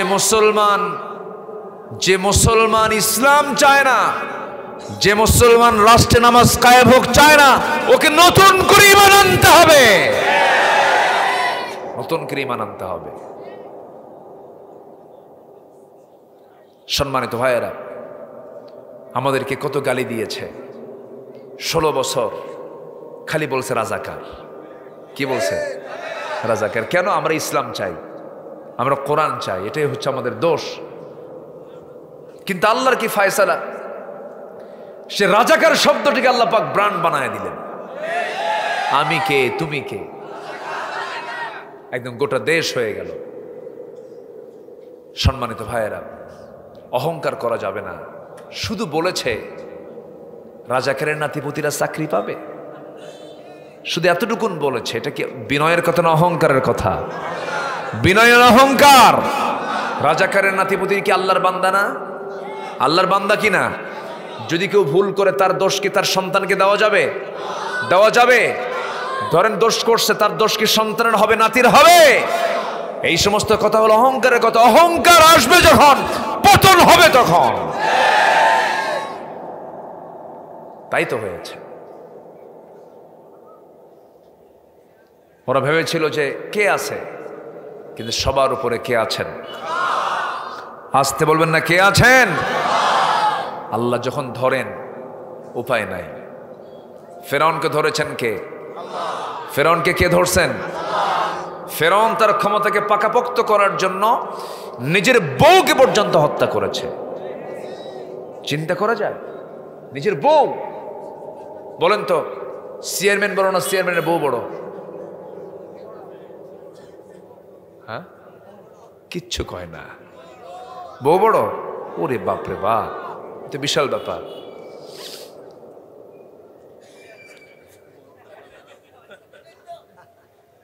জি, বইয়ের সঙ্গে পারা কঠিন, বিয়ে তো করো নাই, বুঝবা কি? আপনি যত বড় চেয়ারম্যান হন না কেন, বইয়ের কাছে ওগুলো চেয়ারম্যানগিরি খাটে না। তুমি কিসের চেয়ারম্যান আমার জানা আছে, বসো।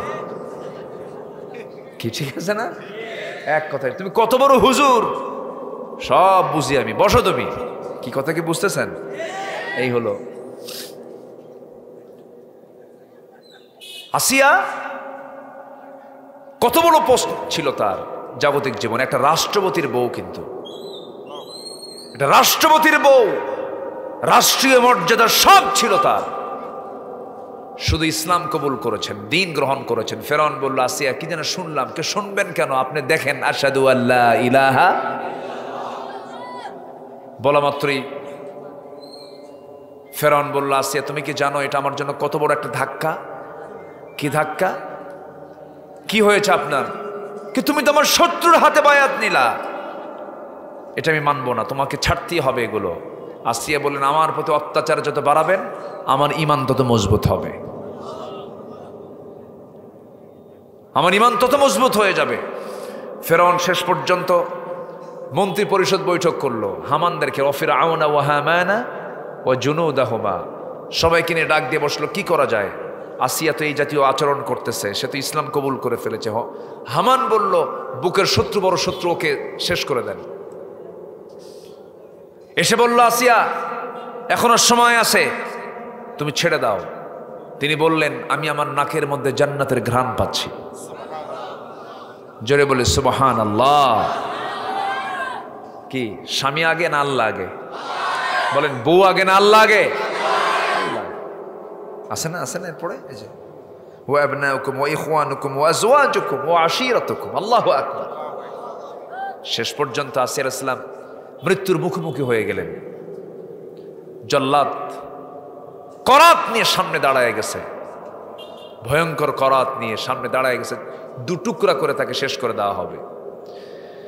শেষবারের মতো ফেরাউন এসে বলল, আসিয়া আমার যৌবন তোমার কাছে, তোমার যৌবন আমার কাছে, তুমি আমার স্ত্রী, আমি তোমাকে কত দাম দিয়েছি, একটাবারের মতো আমার দিকে তাকাও। জীবন যাচ্ছে, সংসারে চলে যাচ্ছে, একটাবার তুমি আমার দিকে তাকায়া তুমি ছেড়ে দাও। তিনি বলছেন, শোনেন আমার স্বামী, আপনি আমাকে যে ব্যাপারে আপোষ করতে বলছেন, এই ব্যাপারে কোনো আপোষ করা যাবে না, কারণ আমি আমার সব বন্ধুত্ব আমি বর্জন করতে পারি, কিন্তু আমার আল্লাহর বন্ধুত্ব আমি ছাড়তে পারবো না। দুনিয়ার সব ছেড়ে দেব, কিন্তু আমি আমার আল্লাহকে কখনো ছাড়বো না। আসিয়া আলাইহিস সালাতু ওয়াস সালাম এই আয়াতের বাস্তব প্র্যাকটিক্যাল করে দিলেন। কি সুন্দর না? কি বাস্তবতায় তিনি মিলে গেলেও তার জীবন, যখন জল্লাদ তার সামনে যখন হাজির হয়ে গেছে, তোর কি বলে করাত নিয়ে যখন দাঁড়ায় গেছে, সেই সময় আসিয়া আলাইহিস সালাতু ওয়াস সালাম শেষবারের মতো আল্লাহকে সুন্দর করে তিনি জিজ্ঞাসা করছেন, আল্লাহ আমি তোমার কাছে কিচ্ছু চাই না। এমন সুন্দর দোয়া করলেন, সেই দোয়া করেছেন তিনি 4000 বছর আগে, আর আল্লাহ রাব্বুল আলামিন কোরআনের মতো কিতাবে 1500 বছর আগে তা কোট করে দিয়েছেন। জোরে বলেন সুবহানাল্লাহ। তিনি যে দোয়াটা করেছেন সেই দোয়া হলো, রব্বি বিনিলি ইনদাকা বাইতান ফিল জান্নাতি ওয়া নাজ্জিনি মিন ফিরআউনা ওয়া আমালিহি। সূরা তাহরিম পড়বেন সবাই, সূরা তাহরিম। সেই জায়গায় এই আসিয়া আলাইহিস সালাতু ওয়াস সালামের একটা দোয়ার কথা আসছে, তিনি দোয়া করতেছেন, আল্লাহ তাআলা রব্বি বিনিলি ইনদাকা বাইতান ফিল জান্নাহ, তুমি আমার জন্য বানায় দিবা বাইতান, এক বচন না বহু বচন, এক বচন, বাইতান বুয়ুতুন বহু বচন। তিনি ঘর চেয়েছেন দুইটা না একটা, একটা ঘর চেয়েছেন, তুমি আমাকে একটা ঘর দিয়ে দিবা। জান্নাতে তো ঘরের সংখ্যা অনেক থাকবে, মন যা চাবে তাই পাবে, কিন্তু তিনি আল্লাহর কাছে জান্নাত চাচ্ছেন হলো একটা ঘর। কিন্তু তিনি তার দোয়াটা কত সুন্দর দোয়া, তিনি বলছেন, আল্লাহ তুমি আমাকে একটা ঘর দিবা, কিন্তু সেই ঘরটা হওয়া চাই তোমার ঘরের দেওয়ালের সাথে। জোরে বলেন সুবহানাল্লাহ। ওয়ানাজ্জিনি মিন ফিরআউনা ওয়া আমালিহি, এবং ফিরআউনের অপকর্ম থেকে তুমি আল্লাহ আমাকে বাঁচাও, আমি আর থাকতে চাই না, আমি তোমার কাছে চলে যেতে চাই। আল্লাহু আকবার বলেন। আমরা কাকে বেশি ভালোবাসবো? আজ তোমার কাকে বেশি ভালোবাসবো? আল্লাহকে। আজান হয়ে যাবি, আজান হওয়ার সঙ্গে সঙ্গে নামাজে দাঁড়িয়ে যাব, মসজিদে চলে যাব। আল্লাহ বলছেন বান্দারা তুই কি জানিস তুই আমার জন্য মসজিদের সঙ্গে তোর দিলটা লটকায় রাখবি, আমি তোর জন্য আরশ আজিমের ছায়া তোর জন্য বরাদ্দ রেখে দেব। নামাজ 5 ওয়াক্ত সবাই কি পড়তে রাজি আছেন? আবার হাত তুলে দেখেন দেখি, জোরে বলি ইয়া আল্লাহ, আরো জোরে বলি ইয়া আল্লাহ, আরো জোরে ইয়া আল্লাহ। আমাদেরকে 5 ওয়াক্ত সালাত আদায় করার তৌফিক তুমি আল্লাহ দিয়া দাও। জোরে বলি আমিন, আরো জোরে আমিন। হাত নামান।